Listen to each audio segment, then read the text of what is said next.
Hello, this is Jean Marie Ward for Buzzy Magazine.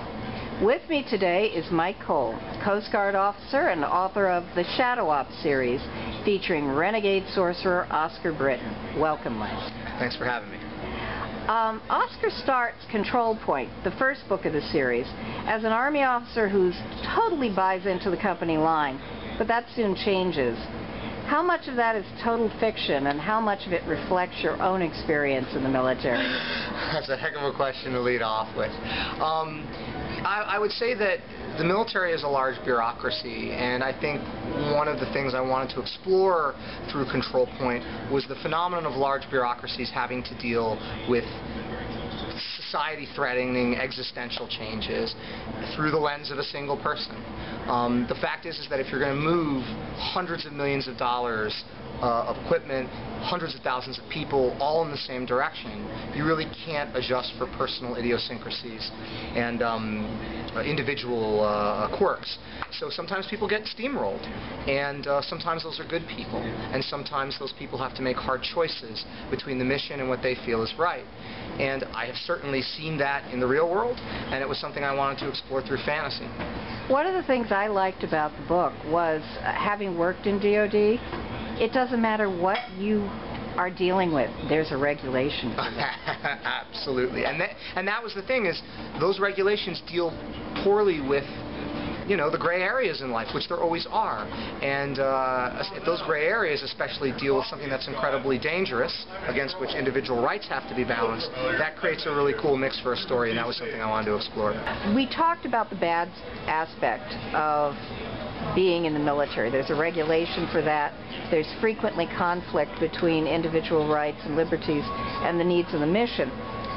But you've written that serving in the military has also helped you as a writer.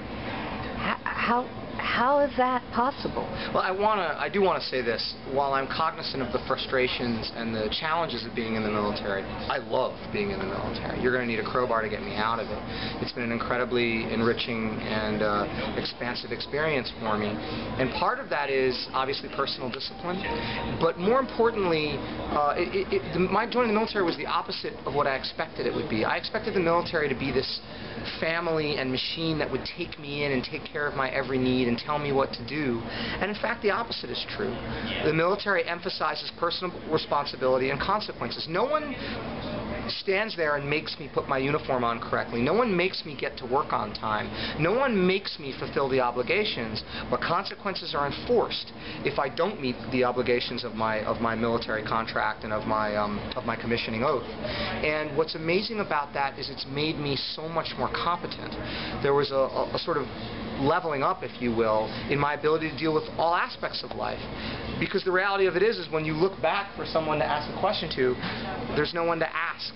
The military has taught me to be responsible for myself and, frankly, to be responsible for the actions of others, which is really the role of a leader. And that has been such an incredibly enfranchising experience, not just for me as a writer, but for everything. I mean, people joke around and they'll say things like, man up, cowboy up, suck it up. And we say that, but there's a difference between saying it and actually feeling it and being able to say to yourself, wow, I don't know how I'm going to get X or Y done, but I've got to, or there's going to be consequences, and being able to push yourself through that zone of discomfort. But your military experience is not just about leadership. You've also been involved in some rather amazing and rather events that loom large on the American experience. The Deepwater Horizon spill, Hurricane Irene. Have you used any of the things that you observed or did in those circumstances in your writing? Yes. Well, and you're going to really see it in the third book in the Shadow Ops series, Breach Zone, which should be coming out in January of 2014. When you deal with major natural disasters, FEMA has a system called NIMS, or the National Incident Management System. And it's effectively sort of a command and control system for setting up command posts, for public affairs functions and supply functions and operational functions. And that is the actual way that the United States approaches disasters. And all this information is, you can read more about how we do it on FEMA's website. but I don't want to spoil anything, but let's just say there's an incident of national proportions in Breach Zone, and I'm writing the NIMS system from a fictional perspective. If you have an army of sorcerers that are responding to a national incident, national emergency, and there's no reason for us to think the NIMS system would be going away, I'm putting that into play. That's a very, very specific example of how that works. But it was, if there's one thing I think that people look for when they read urban fantasy, which is essentially layering magic over modern society, is a sense of authenticity and a sense of genuineness in the narrative, and I'm lucky enough to have had experiences that allow me to really, or I should say hopefully, make that resonate. Yep. How many volumes do you plan in the Shadow Up series? As many as people will pay me to write. Right now the series is under contract for 3. Control points out. The sequel, Fortress Frontier, is turned in and will be being released in January of 2013 in about 9 months. Breach Zone will come out a year after, and I'm currently pitching a new series that is also a military fantasy, which I just got the green light, at least on the pitch, from my agent literally yesterday. If the Shadow Up series has currency and there's an audience for it, I would be happy to continue indefinitely. Do you plan to continue focusing on military-themed urban fantasy, or do you plan to branch out in other genres? It's funny, I've written several blog posts on this. I'm very frustrated. The romance genre is incredibly popular, and the general answer I've gotten when I talk to romance authors is that men cannot write romances. And I do mean erotic romances, as men. They have to use a female pseudonym, they can't put a male picture on it. I find that intensely unfair. I don't think that there's a business basis behind it, and I would absolutely love to be the guy who breaks that barrier. I've got a lot of learning to do before I can do it. I certainly enjoy reading romance, but that's a huge genre with a lot of talented writers writing in it, and I have a lot of reading and learning to do, but boy would I love to bust out. Obviously the military thing is what I'm doing right now, is playing to my strengths, and I'll certainly mine that vein for a while. But I do like to think of myself, I have a lot of nonfiction credits. If you go to my website at www.mikecole.com, it's Mike with a Y, and look at my nonfiction credits, I've written a lot of stuff like that. I've written satire, but I do like to think of myself as a writer writ large, so hopefully down the road, but someday, romance. Multiple genres, romance, possibly mystery. Right. Possibly even literary fiction. Who knows? Yes. How do you balance the 2 careers, Coast Guard officer and writer? Well, I'm a reservist, which makes it, and a reservist serve in uniform 1 weekend a month and 2 weeks a year. Now, anyone who's actually in the reserves will tell you it's a full-time job for which you receive part-time pay. But the reality of it is my obligation, my time commitment obligation, is less than an active duty person, so that helps. The real area I run into trouble is that there are real limits on free speech when you're a member of the military. I'll give you an example. I just wrote a essay on military science fiction that I'd like to have published, but it contains commentary on the United States military and its policies. And when you're an officer who serves in uniform, you have obligations that limit what you can say, because you can be construed as speaking on behalf of the government. So I always have to balance those 2 things and be careful about what sort of speech I engage in. And that's frustrating, but that's what it takes to serve in the U.S. military. Sometimes we have to curtail our own rights to make sure that we're capable to defend them for others.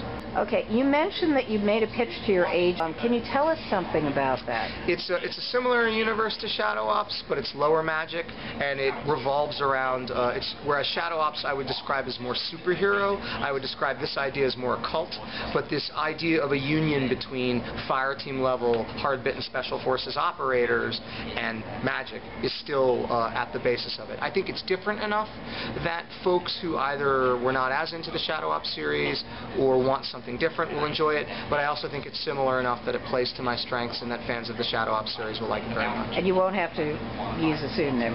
No. I heard you say something about a game? Yes. Oh, it's so amazing. I'm still high from this. So Dave Robeson, who runs the Writers Roundtable podcast, which I've appeared on before, for and highly recommend your readers or viewers check out, contacted me before coming out here and said, hey, you know, I worked up a game based on your Shadow Ops universe, and I was wondering if I could demo it to you.